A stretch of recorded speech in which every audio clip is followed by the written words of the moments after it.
Olá, tudo bom? Tudo bom, Thiago? É, Vamos aguardar aqui um pouquinho só o pessoal chegar. beleza. Primeiramente, antes da gente iniciar, né, essa nossa live, Uhum. eu gostaria de me apresentar, né? Eu sou Deise, sou psicóloga, né? Atualmente estou, né, como psicóloga escolar no Colégio Sistêmico. E em nome do Colégio Sistêmico, em nome da professora Juscelia, gostaria de agradecer a você pela sua disponibilidade de estar aqui hoje com a gente, né? Nessa semana tão especial para o Colégio Sistêmico, que é a semana em comemoração ao Dia dos Pais. E agradecer por você ter sido tão disponível quando eu fiz a proposta, fiz o convite, né? Imediatamente você aceitou. Então, muito, muito, muito obrigada por esse momento aqui com a gente. Eu que agradeço. É sempre um prazer poder falar dos nossos filhos, né? E poder participar, ter essa oportunidade também de representar, ser o representante dos pais nesse momento, né? Então, só tenho a agradecer ao Colégio Sistêmico pela iniciativa e pelo convite feito por você. Muito obrigado. Pois é, o pessoal vai interagindo aqui, o que eu der para ir acompanhando, para ir inserindo aqui no nosso bate-papo, eu vou fazendo à medida que forem aparecendo. Eu vou apresentar, né? Apresentar Tiago Francis, né? 36 anos, um papai novo, é o papai do Júlio, de 10 anos, e dos gêmeos Bernardo e Luan, né? De 2 anos, é o esposo da Mônica, né? E aí ele divide, né? Ele compartilha esses desafios da paternidade junto com a Mônica. O tema da nossa live de hoje, né? Exercer uma paternidade ativa é possível? Os avanços e os desafios, né? Então, a gente tem visto hoje, né, nos dias de hoje, esse chamado, né, para uma paternidade mais presente, para uma paternidade mais ativa.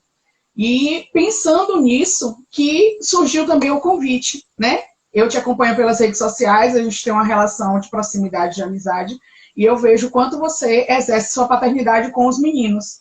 Então, conta aí pra gente um pouquinho, quando foi que você foi pai a primeira vez, né? Quanto tempo você tinha? Conta aí um pouquinho, como foi, quando nasceu seu primeiro filho, essa descoberta da paternidade em você. Bem, eu tinha 25 anos, na verdade, quando a Mônica engravidou. E foi um susto, né? Porque jovem ainda, 25 anos jovem, a gente não tinha ideia nem planos para ter filhos. E aí veio essa surpresa, né? Realmente foi um divisor de águas, né, em nossas vidas. E a gente vai aprendendo, né? É algo, as coisas novas acabam nos assustando. Essa é a realidade.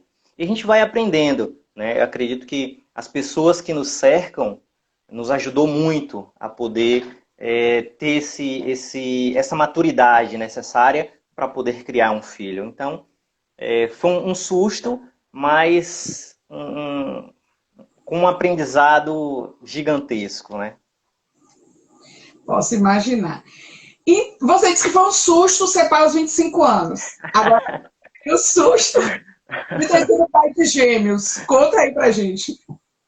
Meu Deus! Assim, a história de ter gêmeos, ela vem antes, né? Antes, só para retratar a sua pergunta.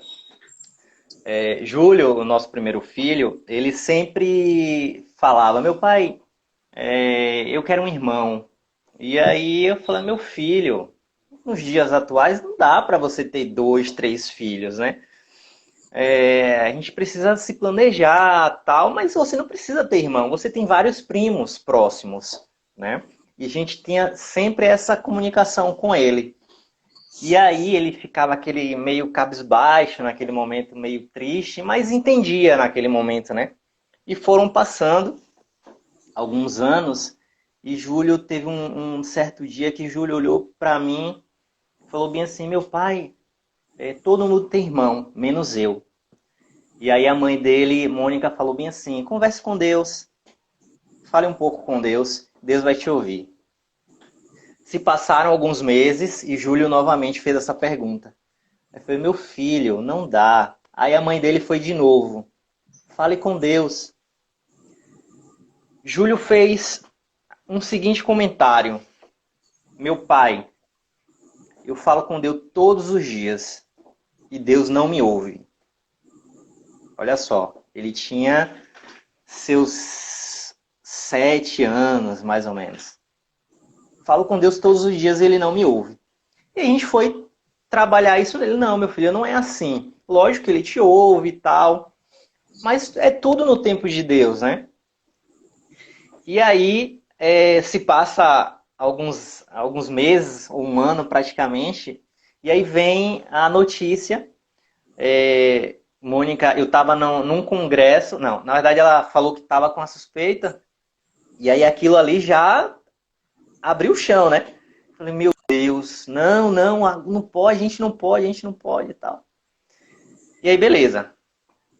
Tô grávida, mas até então a gente não sabia. Se passaram alguns dias, ela foi fazer os exames, e eu estava em um congresso em Salvador, e ela me liga. Thiago, tá podendo falar? Aí eu falei, não tô podendo não, mas o que foi que houve? Ela, não, tem um negócio para te falar, e eu falei, diga. Acabei de sair do médico e tô com exame aqui, é gêmeos. Deise, você não tem noção. Tem noção o que foi que... O sentimento na hora. Eu falei, deixa de brincadeira. Eu bati o telefone na cara dela. Falei, tá brincando uma hora dessa? Bati o telefone. Ela me ligou de novo. Thiago, eu tô falando sério, é sério. Aí eu falei, tá. Foi e mandou o print do exame pra mim. Eu falei, nossa senhora, agora que Deus nos acuda, né? E aí vim de Salvador pra cá, pra feira. E aí, na hora que eu cheguei, aí ela chorando, né? A gente não tinha perspectiva de ter outros filhos. E aí vem essa pancada de gêmeos, né? E aí quando a gente falou para Júlio, nossa, ele falou, obrigado, meu Deus, obrigado, obrigado, obrigado. E pediu perdão a Deus pelo aquele que ele tinha dito lá atrás, tal. Mas foi uma surpresa muito, muito grande para a gente, né? Uma surpresa com uma mistura de medo, porque a gente sabe as coisas como estão hoje, né? As coisas estão mais complicadas. Você ter 2, 3 filhos não é fácil, porque ter filho é uma responsabilidade muito grande. A gente precisa ter essa noção, né? Porque a gente precisa educar, a gente precisa ensinar, direcionar. Então, não é só fazer filho, né? Existe uma responsabilidade muito grande atrás desse processo de ser pai e mãe. Uhum. Assim, algumas coisas eu vou fazendo algumas inferências aqui, porque a gente já conversou, né? Então, eu sei que na família de vocês já tem outras gestações gemelares, né?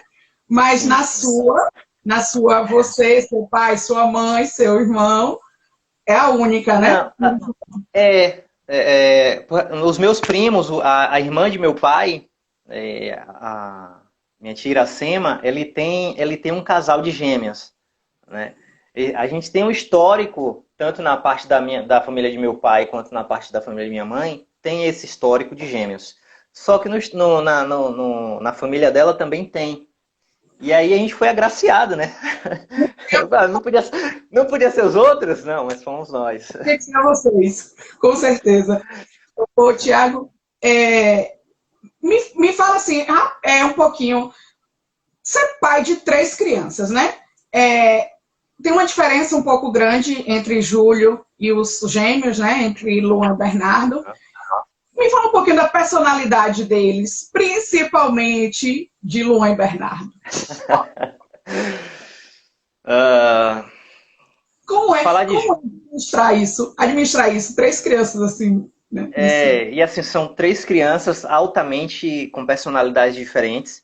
E a gente vai saber. super ativos, né? Mas eu tenho a sorte de ter Júlio como filho, porque ele, nossa, é uma luz na nossa vida, na verdade, né? Então, assim, Júlio é uma criança de 10 anos, daqui a alguns dias, daqui a 10, 12 dias, dia 19, vai fazer 11 anos. Ele é uma criança muito, muito atenciosa com os irmãos e muito preocupada também. Então, assim, ele nos ajuda muito, muito, muito, muito. É o momento dele dar banho nas crianças, em Luan e Bernardo, dar comida, trocar a fralda. Então, assim, ele participa ativamente nesse processo, nesse processo de criação com os irmãos, né? E Luan e Bernardo são duas pimentas que eu acho que eu estou pagando tudo que eu fiz quando eu era menor, né? Com esses dois. Mas são excepcionais, são extraordinários, sabe? As personalidades diferentes, mas muito, muito atenciosos um com o outro, muito carinhosos um com o outro. E, bom, é uma delícia. Ô, Tiago, às vezes, né, a gente escuta dizer assim, quando nasce o filho, nasce o pai. Quando nasce um filho, nasce a mãe. Você concorda com isso? Você teve alguém, né, que fosse tua inspiração, que dissesse, que fosse assim, alguém que tivesse como referência para você nesse momento? Ah, referências eu tenho várias, né? Vou citar aqui, porque assim, antes de responder, eu acredito muito no que te envolve, né? As pessoas que você tem ao seu lado faz muita referência a quem você é. Então, se você tem pessoas boas ao teu lado, então você vai ter ações positivas. Então, penso muito, muito nisso. Então, graças a Deus, eu sou cercado de pessoas extraordinárias, né? Amigos extraordinários, familiares extraordinários. Então, assim, eu tenho dois compadres fantásticos, né? Que é o Dal e o Marcelo, que são padrinhos de Luan e Bernardo.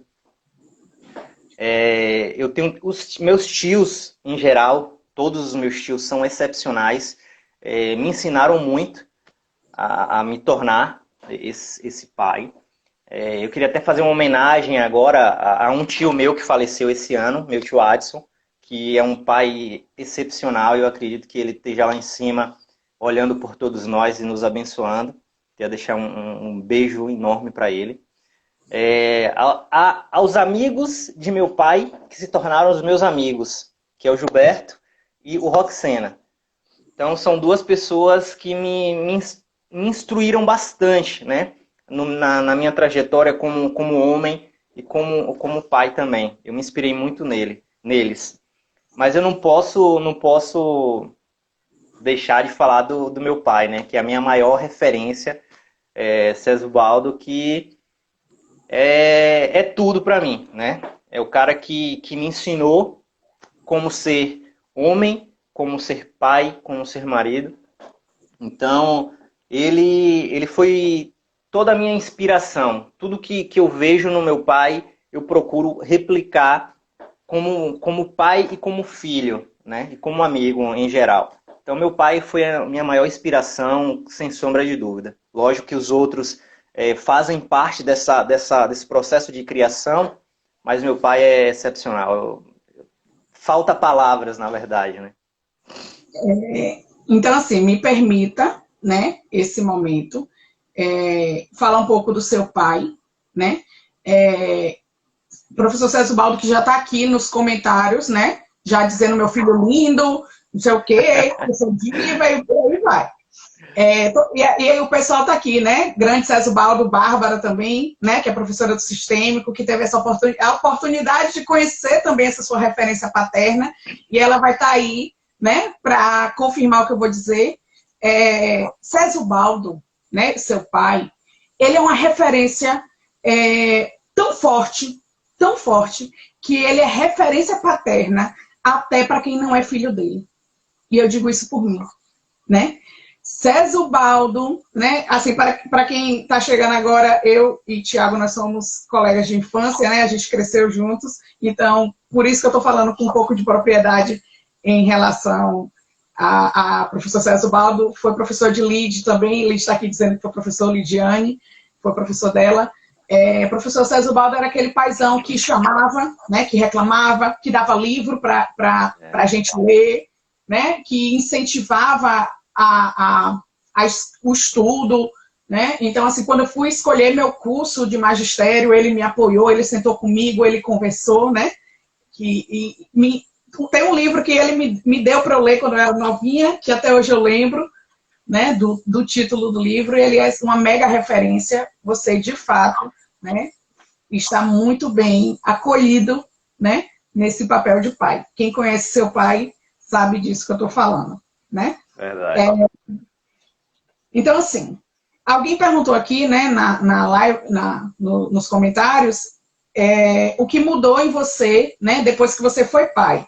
E aí, isso também é uma pergunta, né, que eu ia te fazer nessa sua trajetória, né, desde quando você se tornou pai pela primeira vez, até os dias atuais. Quais foram as coisas que você disse assim, puxa, hoje eu já estou muito melhor, né? O que mudou em você? Quais foram os avanços que você teve, né? Diante desse papel? Daisy, eu acredito que poder enxergar, né, a sua responsabilidade naquelas crianças. Saber que você precisa pensar, porque tem alguém que depende de você, né? E o depender não é só financeiramente, não se trata disso. Lógico que isso é importante, mas não se trata apenas disso, né?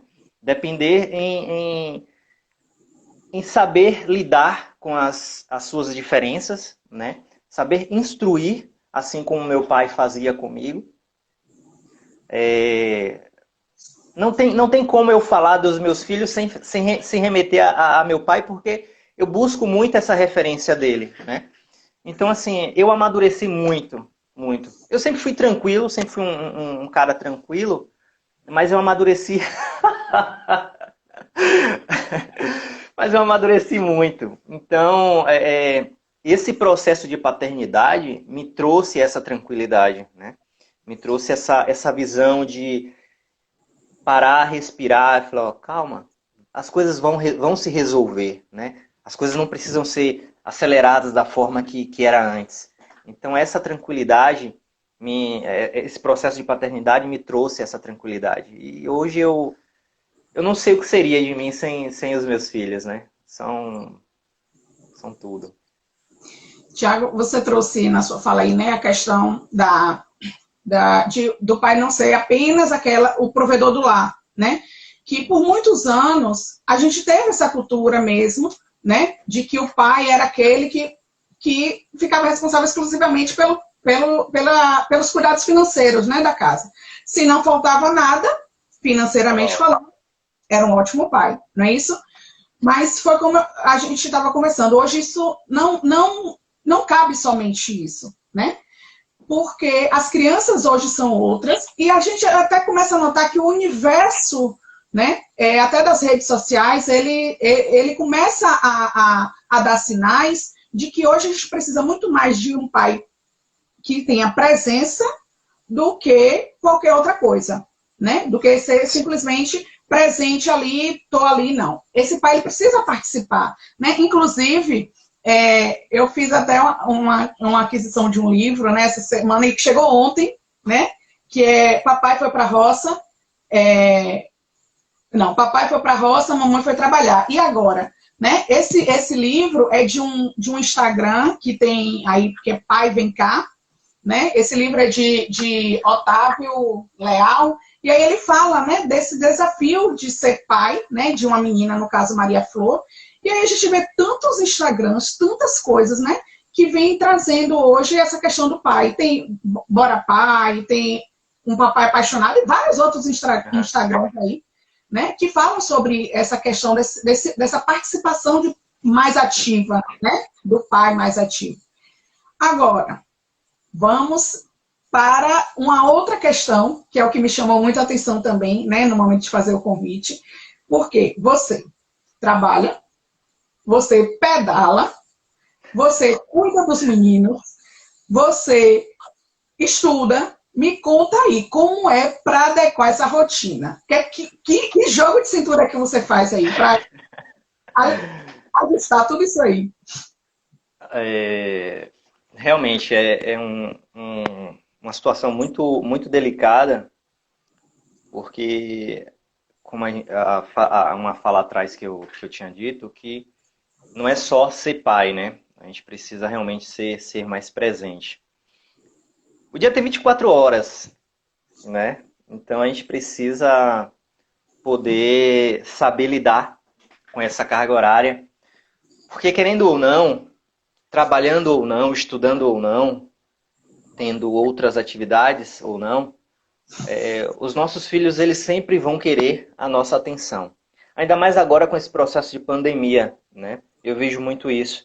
A Mônica, ela está trabalhando em home office e às vezes ela não consegue ter esse tempo para poder desenvolver o trabalho porque os meninos ficam o tempo todo em cima dela. Eles não conseguem entender que ela está ali, mas ela está trabalhando, né? Então, a gente precisa ter essa balança de equilíbrio para as coisas acontecerem. E o que é que eu busco fazer? Passo o dia todo trabalhando, uma jornada muito intensa lá na empresa, principalmente agora nesse processo de pandemia. Então, às vezes eu saio 6 da manhã, chego meia-noite. Então, só para o pessoal ter uma noção realmente do tempo curto que a gente tem. Mas quando eu estou em casa com eles, eu procuro ter toda a atenção possível, né? Até porque quando eu chego, eles querem ficar o tempo todo comigo, né? Aquele período que eu fiquei ausente, eles querem suprir aquela ausência em pequenos intervalos, né? Então, assim, eu chego, vamos supor, 11 horas, eles estão acordados, eu vou dormir 2 da manhã para poder ficar um pouco com eles. Então, assim, e essa mudança de rotina, essa carga horária excessiva na empresa, acabou fazendo com que eles percebessem isso, né? Eu estava muito mais presente tempos atrás com eles e tem até uma situação interessante que o Bernardo, com 2 anos de idade, ele, semana passada, ele olhou para mim, eu levantei da cama, ele olhou para mim e falou assim, você já vai trabalhar, pai? Aí eu falei, pai, vai trabalhar, filho. Aí ele olhou para mim assim e falou, o senhor tá trabalhando demais, né, pai? Então, assim, apenas 2 anos de idade, olha a visão que ele tá tendo, né? E aí ele complementou com a seguinte frase, pai, eu te amo, viu, pai? Nossa, só faltou, eu falei, eu não vou trabalhar mais não, acabou. Acabou, hoje eu não vou mais, sabe? Então, assim, a criança sente. Por que a criança sente? Eu lembro, desde que quando eu era pequeno, poucas coisas eu lembro quando eu tinha 5 ou 6 anos, né? E uma das coisas que sempre me vem à memória é quando meu pai saía para conversar com alguns amigos, alguns colegas, e os filhos dos colegas sempre estavam brincando, fazendo alguma coisa. E eu sempre que via meu pai, eu ia correndo, abraçava a perna dele e ficava do lado dele, com ele conversando com os amigos, né? E os colegas falavam, vai brincar, rapaz, vai brincar, garoto, tal, tal, tal. E meu pai falava algumas vezes assim, você quer ficar aí, filho? Pode ficar, não tem problema. Ali, para mim, era um porto seguro, sabe? E aquele momento que eu ficava com ele, eu falava, pô, o quanto eu aprendi, né? Mesmo sendo pequeno, o quanto eu aprendi naquelas conversas lá. Não entendia praticamente nada, né? 6, 7, 8 anos, não entendia praticamente nada. Mas aquilo de estar ao lado do meu pai me remete a coisas altamente positivas, altamente uma base, uma estrutura bem positiva. E isso eu tento replicar para os meus filhos, né? Então, poder estar mais perto, poder conseguir dar essa atenção a eles é extremamente importante, porque com certeza o que a gente precisa é fazer com que essas crianças de hoje cresçam com uma base familiar positiva, porque isso vai fazer uma diferença, né? O mundo precisa disso, de homens melhores, de mulheres melhores. E se a gente não fizer isso agora, com certeza a gente não vai conseguir ter essas pessoas, esses homens e mulheres melhores lá na frente. Uhum. E além disso, você trouxe uma questão, né, muito importante, que é a construção da memória afetiva da criança, né? Quando você tem uma vivência durante a infância, uma vivência dentro de um ambiente, né, saudável, né, dentro de um ambiente onde exista uma relação de respeito, né, de harmonia, a gente sabe que a probabilidade, né, de ela crescer uma criança muito mais segura, né, uma criança com muito mais valores, isso é muito mais real de acontecer, é muito mais possível de acontecer, né? E outro dia, eu estava até conversando com uma amiga, né, sobre a questão da pandemia, né, que você falou da questão de Mônica, que não está conseguindo, né, administrar, que está em home office, né, que sabe de administrar os filhos, casa, enfim. Para as crianças, provavelmente, eles vão lembrar do tempo que mamãe estava o tempo todo em casa. Não é verdade? Então, a gente, enquanto adulto, a gente pensa que está sendo muito ruim para a gente. Mas talvez para essas crianças... Pelo outro lado, né? Não é verdade? Então, a quarentena, né, a pandemia, talvez ela possa estar construindo essas memórias afetivas dessa criança, da família, muito mais presente em casa, né?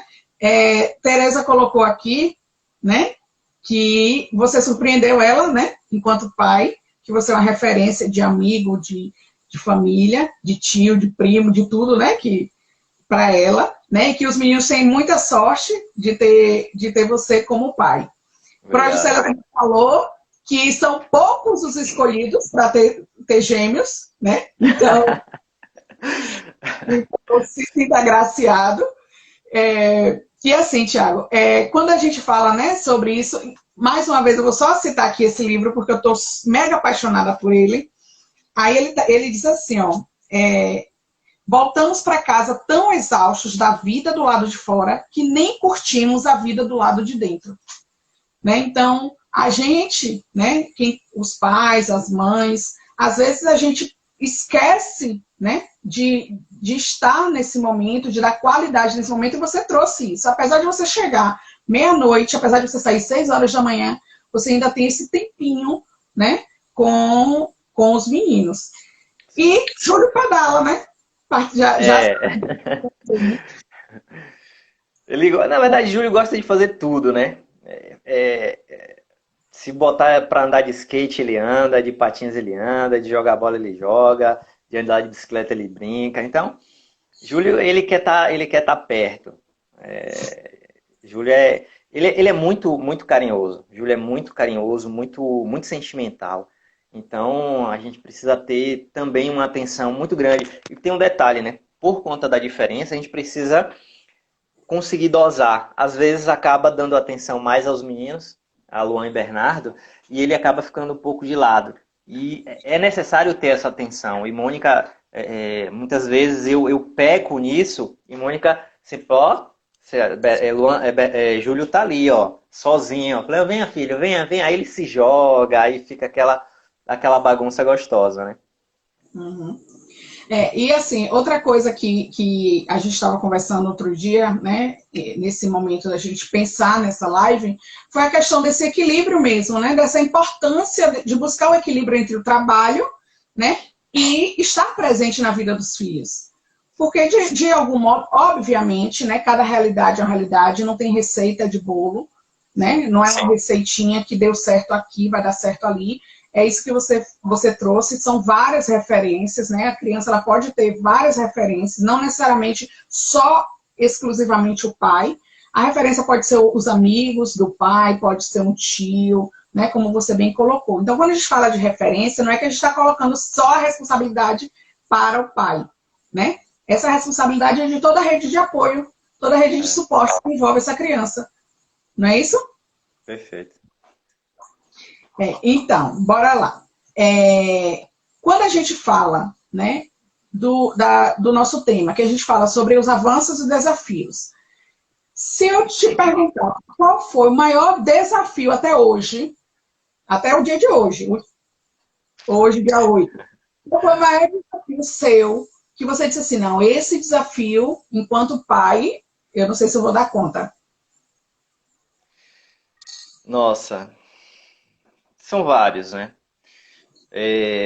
Eu acredito que o processo de paternidade, ele precisa dar amor, dar carinho, atenção, mas é preciso também impor limites, é preciso impor responsabilidades nas crianças.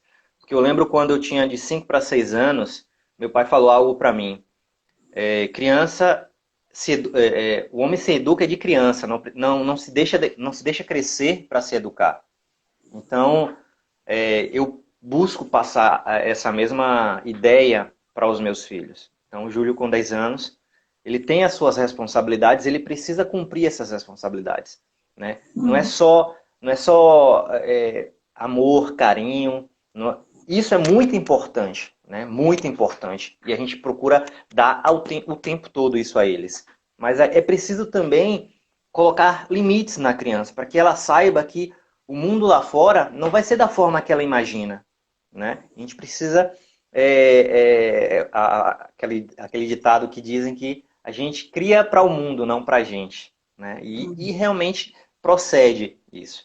Mas uma das maiores lutas foi por conta do nascimento dos gêmeos, né?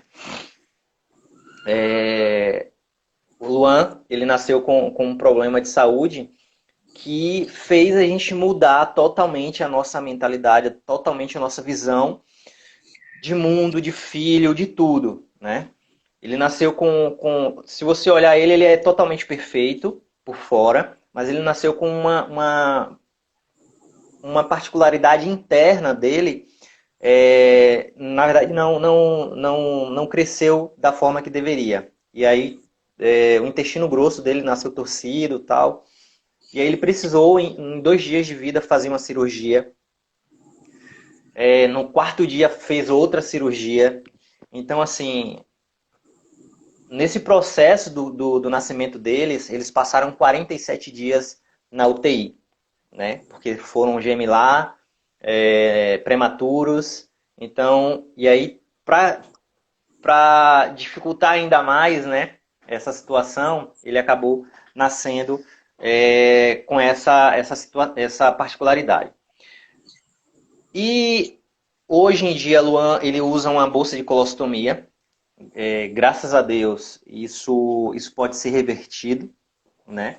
Ele já passou por uma outra cirurgia, falta mais uma cirurgia para complementar todo o processo, para que ele tenha uma vida mais ativa. Não que ele não tenha, ele é muito ativo, acho que mais ativo do que os outros, né? Mas foi algo que... Não, eu ia só dizer assim, quem quiser ver como o Luan é ativo, é só seguir suas redes sociais. Sim, sim, sim. Então, assim, foi algo que nos fez nos remeter a colocar, a dar um passo para trás e buscar enxergar uma outra realidade, né? E nós adultos, temos sempre essa situação assim de reclamar das coisas, né? Nada tá bom pra gente. Hoje a gente tem um carro, a gente não quer aquele carro, a gente quer um outro carro. Hoje a gente tem uma casa, a gente não quer aquela casa, a gente quer uma outra casa. Celular, tantas outras coisas, tantos outros objetos, né? E a gente aprendeu que com esse processo de Luan e Bernardo, falar de Luan porque o problema é diretamente com ele, nos fez entender que o mais importante é estar junto, estar com saúde, né? Então, tudo que envolve, tudo que é o que está na lateral, né, faz parte do processo, né?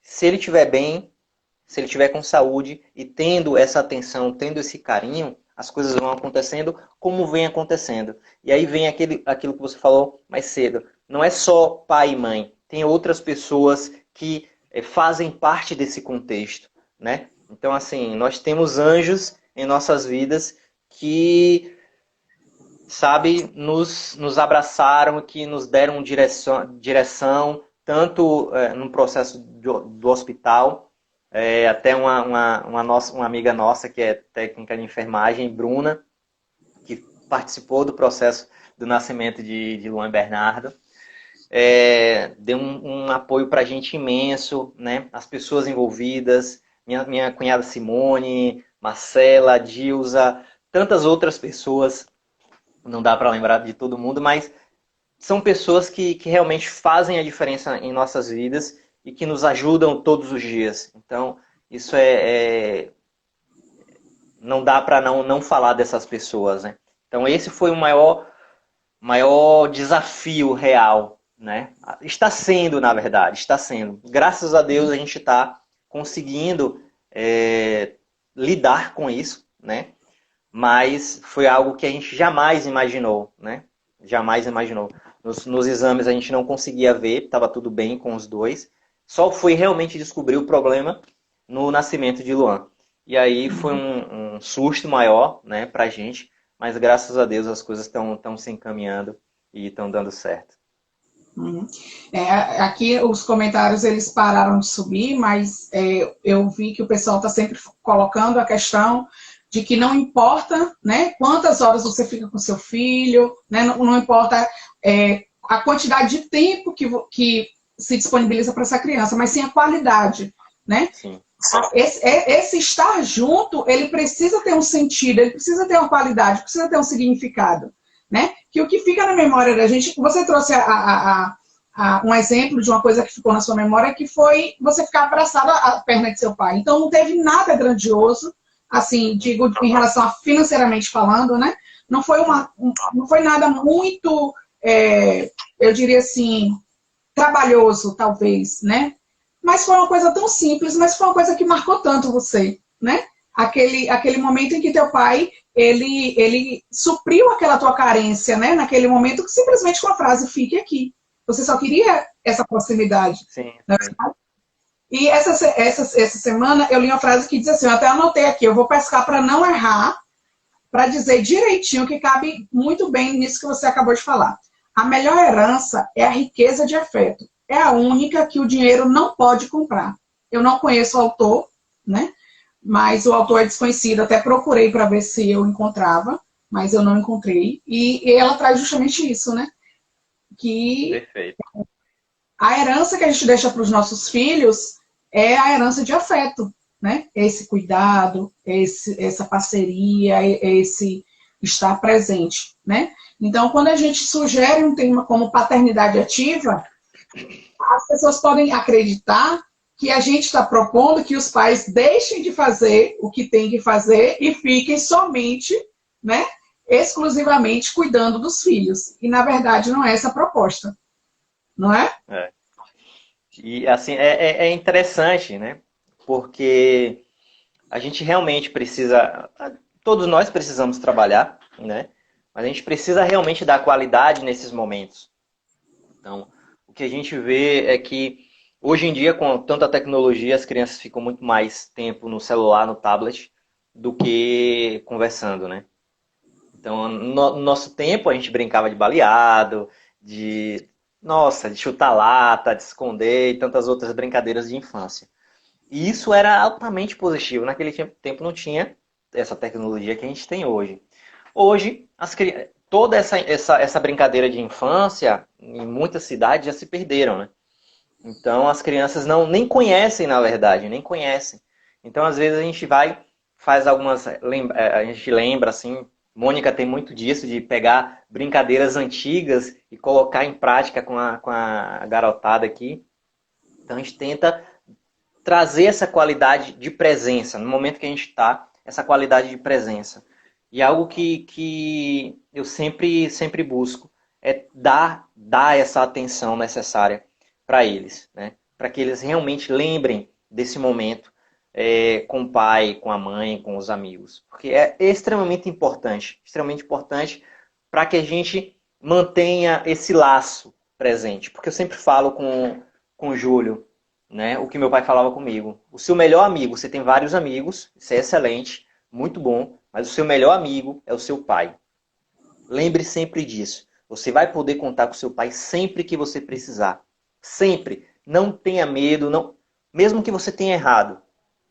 Olhe para seu pai e fale as coisas que você precisa falar, porque isso vai te ajudar. E aí, lógico, com a maturidade que meu pai tem, me ajudou bastante com o meu crescimento. Lógico que eu vou buscar fazer isso da mesma forma com os meus filhos. Eu sempre falo isso para Júlio. Então, sempre fale a verdade para seu pai, sempre converse com seu pai, sempre tenha esse vínculo direto com seu pai.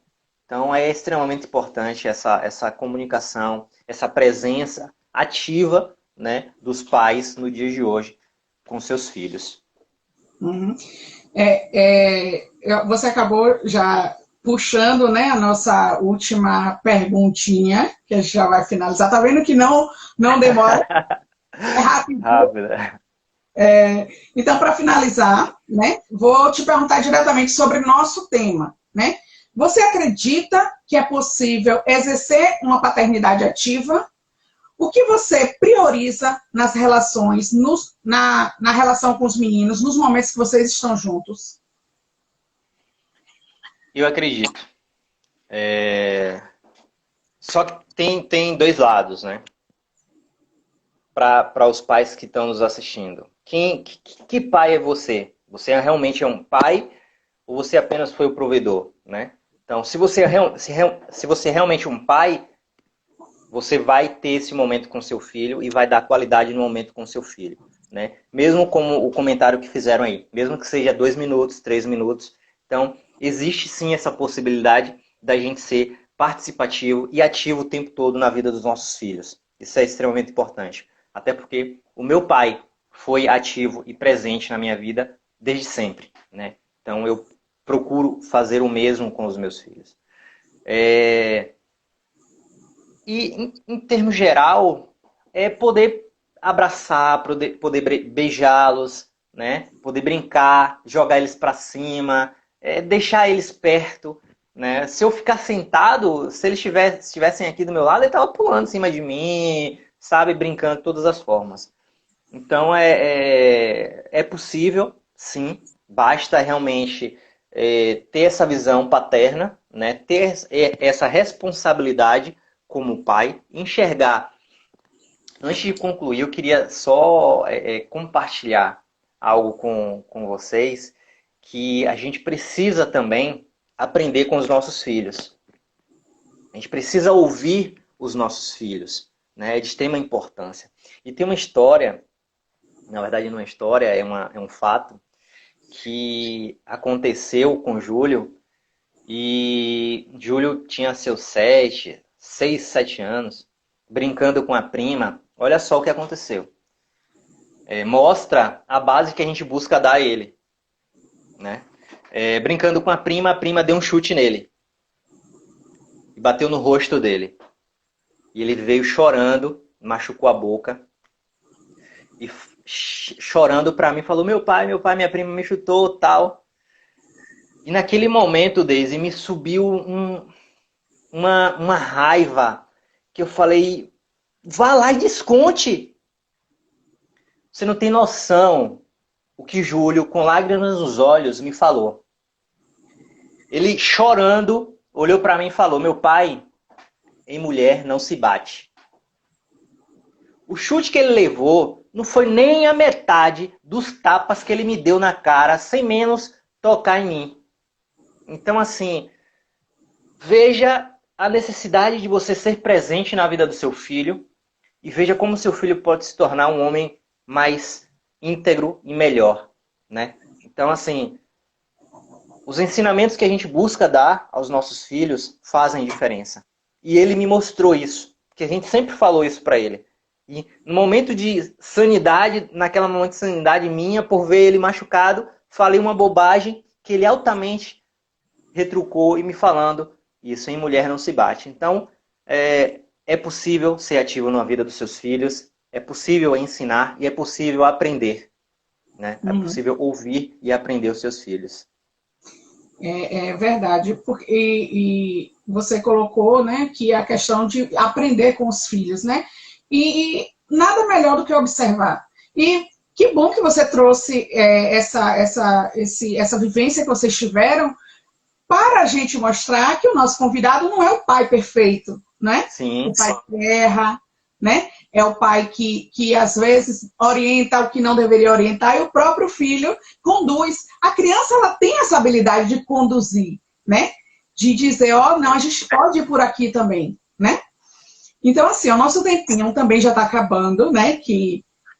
O pessoal diz que a live tem um tempo determinado.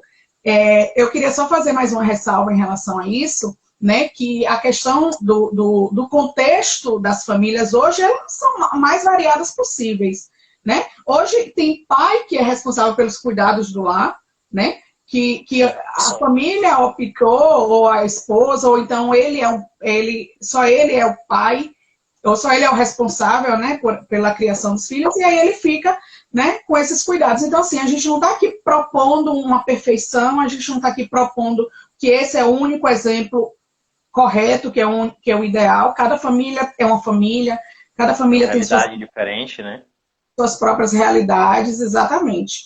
E assim, ó, eu queria, não sei se vai ficar muito legal, eu queria só colocar aqui um áudio para ver se dá para escutar.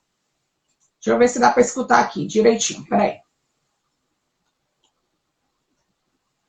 Peraí. Deixa eu ver aqui se eu consigo reproduzir esse áudio aqui.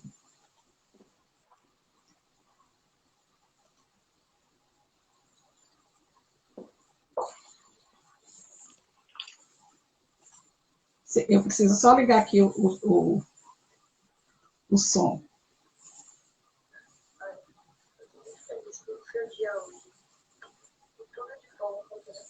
Na sua vida.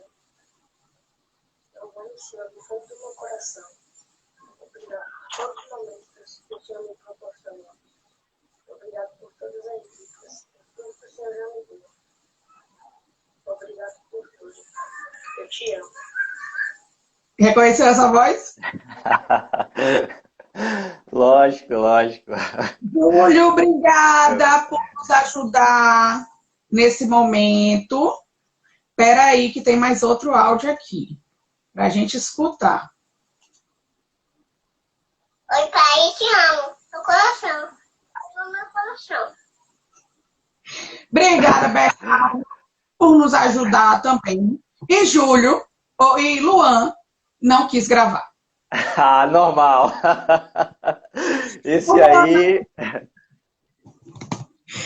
Então, assim, agradecer a Simone, que me ajudou, né, para me passar esses áudios dos meninos. Deu para ouvir direitinho de Júlio? Deu. Obrigada, Simone, obrigada, Mônica.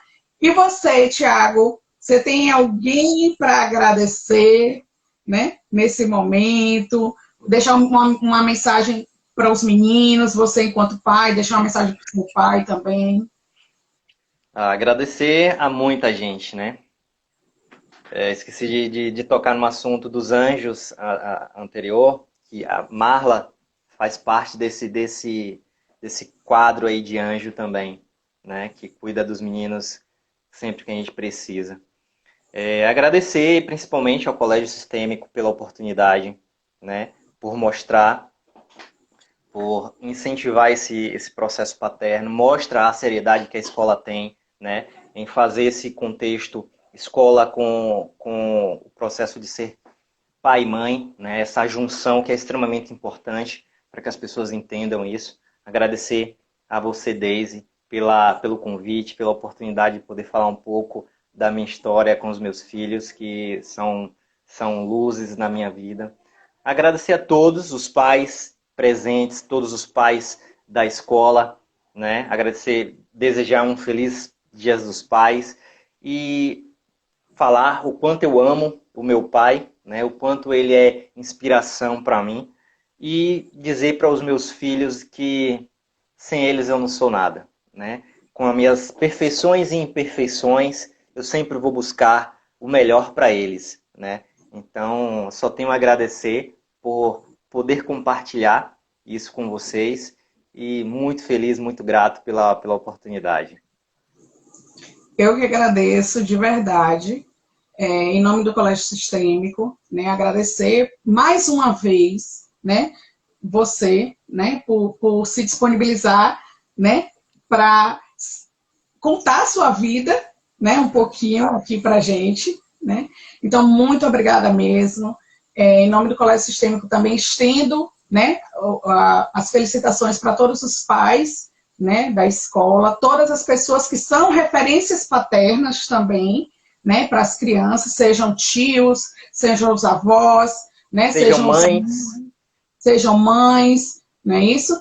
E parabenizar todos os pais, mandar um beijo também para o meu pai, mandar um beijo para o seu pai, né, que também foi pai para mim em vários momentos da minha vida, e parabenizar você também, né, por esse dia, e muitíssimo obrigada.